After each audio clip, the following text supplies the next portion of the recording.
उपस्थित धम्मपीठावरती उपस्थित असलेल्या भिक्खू संघाला मी पंचांग प्रणाम करतो।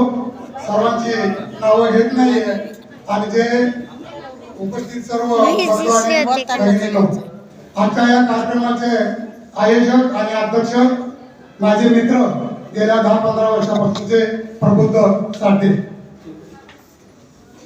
मुंबईला असताना एक अंगावर शहर आणणारे एक वाक्य माझ्या कानावर पडलं, ते प्रबुद्ध साठेंच्या आईचं।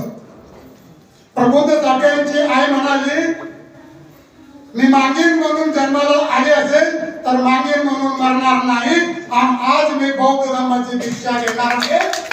हे या धम्म दीक्षाच्या सोहळ्याचं एक चांगलं प्रतीक आहे। गेल्या 3 महिन्यापासून प्रबुद्ध साठे चला आपल्या बुद्धांच्या घरी हे अभियान चालवतात आणि अभियान चालवत असताना गेल्या 2 महिन्यापासून ते या ठिकाणी राबतात। त्यांचं फळ म्हणजे उपस्थितांचा भिक्खू संघ आणि उपस्थित हात म्हणले आमचे धर्मबांधव। 2 मातांकरमगार ओबीसी मराठा कोल्हापूर कर्नाटक यांच्याकडून आलेले लोक आज या ठिकाणी बुद्धांच्या दारी प्रवेश करतात। यांचं सर्वच्या सर्व श्रेय प्रबुद्ध साठे साहेबांना।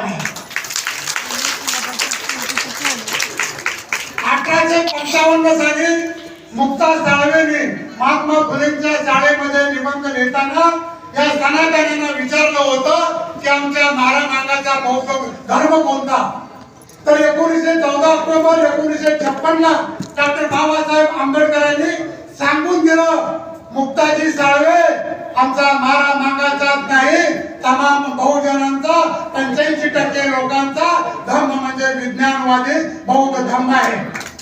आणि बाबासाहेबांचं अपूर्ण राहिलेलं काम, प्रबुद्ध भारत घडवण्याचं काम आमचे प्रबुद्ध साठे करतायत। तन मन धनाने खर्च करतायत। भविष्यामध्ये येताना भविष्यामध्ये अडचणी आल्या तर बौद्ध बांधवांची एक जबाबदारी आहे की मातंग समाज, धोळ समाज, चंद्रकांत समाज आमच्या धर्मामध्ये येतोय, त्यांचं संरक्षण करणं, त्यांच्या देशाला धक्का लावला तर जीवाचं पाणी करणं हे बौद्ध धर्माचं काम आहे, बौद्ध लोकांचं काम आहे। बौद्ध लोकांनी नुसतं लांबून बघून चालणार नाहीये।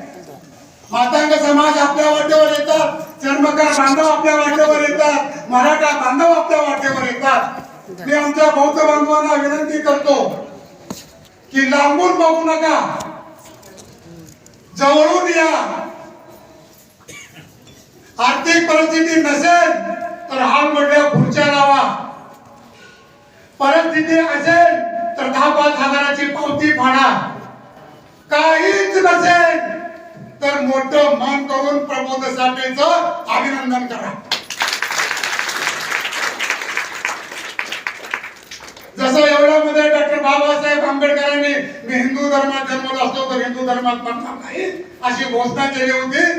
बाबासाहेब, बाकीचे लोक म्हणतात बाबासाहेब म्हणले होते की मी अजून धम्मदीक्षेचा कार्यक्रम घेतल्यानंतर मी अजून 5 वर्ष जगलो तर कर्नाटक, मध्य प्रदेश, बेंगलोर या ठिकाणी धम्मदीक्षेचे कार्यक्रम घेईन आणि तमाम बौद्धांचं, तमाम भारत बौद्धमय केल्याशिवाय राहणार नाही।